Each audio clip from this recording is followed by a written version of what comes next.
Hi guys, today I'm going to be showing you how to create this clone video over here where you can display different versions of you, whether it be for a fashion video or a makeup video or whatever it is. You can create multiple clones of yourself and make it look really seamless and really cool. So let's get started. So I'm currently on location and this is my first outfit, and so I'm just going to start walking across the camera and then doing the same thing with different outfits while making sure to not move the camera at all. This is the mess of the day, and everything in this treasured box is all that I needed to film today. I literally have like piles of clothes for the different outfits, some accessories, this iPad for reference and music, water of course, and shoes, different shoes.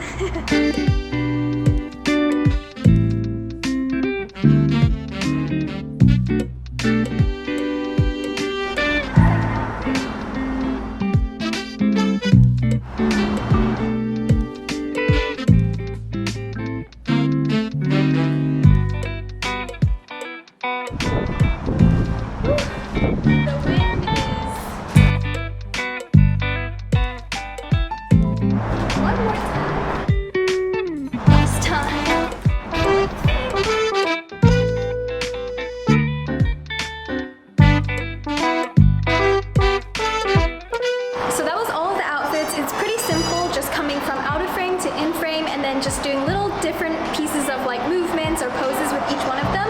So now we can move straight into editing. Now that we have all the footage that we need, I'm gonna just put it all into my app on my phone, and it's a completely free app. Today I'm gonna be using InShot, but there are so many others that you can use, but I personally really like InShot. I've just gotten really used to it and I think it's really easy and very user-friendly. So let's get started. Okay, so I have the first video here imported, so I'm just gonna start scrubbing through everything and just start trimming so that I can cut out all the unnecessary parts first. You can see I did a couple of takes because I really wasn't sure of the timing with the audio, and I filmed it out of Instagram, so it was a little bit more difficult to coordinate, but I think it's a lot easier when I do this because that way I don't have to like wait for the Instagram timer and then like run back and so on and so forth. So this way I know I can just control it all in post. So in order to cut the different parts out, I'm just gonna come into split over here, and then I can just tap on whatever I don't want and hit delete over here and just continue doing that. And then I'm just gonna start importing the music first so that I can kind of have an idea of where the video should begin. So in order to do that, I am gonna come into music over here and go into tracks. Something that I really love about this app is that you can do something called extract audio from video. So whenever I find an audio that I really like, especially on Instagram, and I know that that's something that I want to work on in the future, I'll just screen record it so that I can save the audio and then do this. So I'll come into extract audio, come into the video that I screen recorded for the audio, and then press the tick. That way you can see. Good morning, Charlie. So that's the audio that I picked for today, and now I have to start trimming the audio.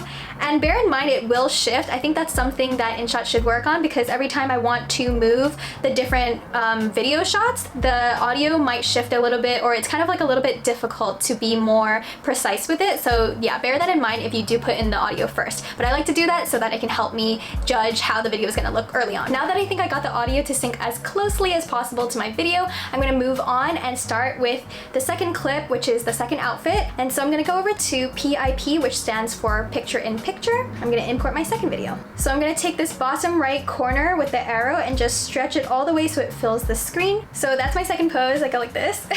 And then I wanna be able to see where I start walking in. About here. So trim that first part, which is not necessary. So you can see that the minute I come out of picture in picture that it stops when I try to play it any further. So for example, over here. And then it just stops, right? You're gonna want to extend the timeline, and so what I did while filming was to create just a video of the background that's blank and none of me is in it, completely blank, and then just putting that as the main timeline, and that way there'll always be this like constant background over there. And so now we move on to the second clip where we add the picture in picture. So we have this picture in picture. Let's come over here. This is where I start walking in the first clip. And right about here where I'm starting to walk away is where I want my second clip to enter, maybe a little bit before. And my camera did move a little bit for that first clip. The rest of them I don't think it did, but the first it did, so I'm gonna have to figure that out in after everything, but I'm not too concerned about that for now. Yeah, I definitely should have been because future editing me is really struggling and really frustrated at past filming me. Don't make this mistake. So I'm gonna come into mask and then use 2 fingers to just start tilting it like this. Oh, you can see the difference already when the camera moves. This is why it's really important to not move your camera, okay? Here you can already see the left side and the right side is not aligned. The pipes look really weird and really funny.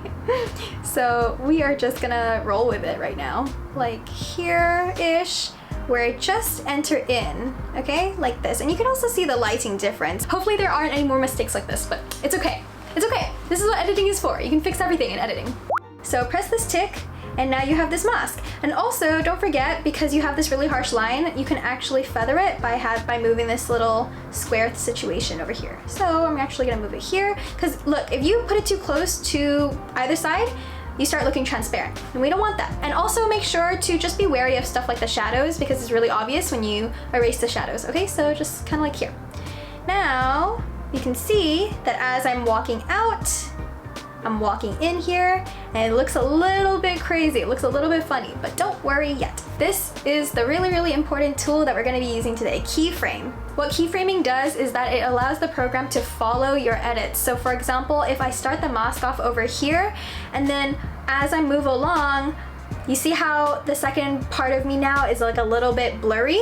Don't worry, because we're gonna add a keyframe over here, add keyframe, and now the mask, we just slide it over here. Now you can see that neither videos are blurred out or like transparent. Once again, just ignore the difference, the stark difference in like levels. I'll fix that later.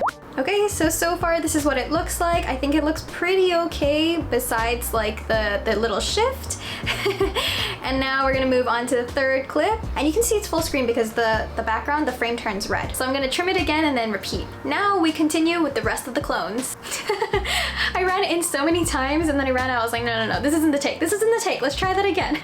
Yeah, also the wind was in my hair. It was a breezy day. It was so cute. But also, like, I'm not a person who looks good with the wind. You know how some people look like they're in a bloody movie? Like they're the main character when wind blows in their hair? I am not one of those people. I have so many versions. I'm a person who really wants to like go through all the versions, make sure that the version that I choose is the perfect one. I get really like precise, really specific when it comes to these. Honestly, it's not that big a deal. People won't even notice the tiny variations between any of them, but you know, you notice. So I want you to feel good about the one that you pick. I'll just duplicate it over and over again. Here we go. That way I'll be able to edit seamlessly. That's one thing that I don't really like about this app. It's that you can't really have multiple layers. It's like a little bit harder to work with multiple layers. But other than that, you know, it works. So with each layer that you have to make sure that they stack on top of each other and not next to each other like this, okay? So when they stack on top of each other, that's how you can make sure that they all like flow seamlessly with each other. So the more outfits that you have or more variations you have, the more layers you're gonna have. So definitely keep that in mind when you are filming and editing. And also you can see like my leg is a little funny over there, right? Actually, we can probably fix that right now. Just pull this all the way. There we go. So again, press it, mask, and tilt. I think all of them were recorded on a slightly different angle. What was I doing? So again, add a keyframe. Make sure the mask is where I want it to be. Slide it over, add a keyframe again. Slide it over, and I can like lower the feather here.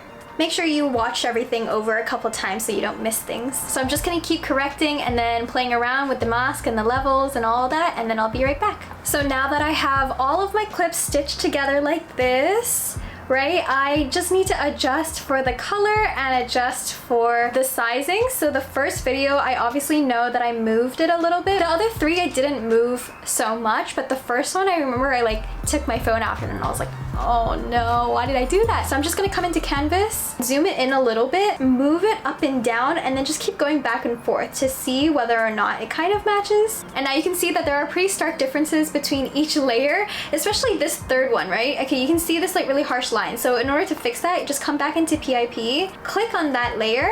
So I'm gonna come into this keyframe, go on mask, and it's because of the feathering. So just feather it a little bit so that it's a little bit more seamless. When you keep this feather as close to the line as possible, that's when you have that really harsh line. So just drag it out a little bit, move it away from the shadow, And then now you can see it blends a little bit better. So you're just gonna continue doing that with all the different masks. And then the next thing we're gonna do is play around with the lighting. If you followed all the steps here, then your final video should look something like this. I hope that this video was helpful for you. I hope that you were able to seamlessly follow along, and now you have your own runway clone video for TikTok, Instagram, wherever you want to put it on, and that you're really proud that you made it, because it's actually as simple as that. And it probably seems a lot more intimidating or daunting in the beginning, but when you really like break it down and you know the very foundational concepts of like cloning, then you can always repeat it and like get really creative with it. So if you're interested to see how else you can clone, you can check out this video over here where I show you the behind the scenes of how I duplicated myself and also ended up interacting with my clone. So I think that's like a really fun way to also integrate this masking and cloning and get more familiar with the whole concept. So I hope you found this video helpful, and if you did, don't forget to like this video and subscribe to join the creative community over here. I also post a lot more creative content ideas on my Instagram, so you can check it out over here, and don't forget to tag me if you recreate something that you learned from me, because I'd love to see it and I'd love to share it. Now that you know how to create your own clone video, I better see you on the runway. There's no excuse. With that being said, go create something that you're proud of. See you next time. Bye!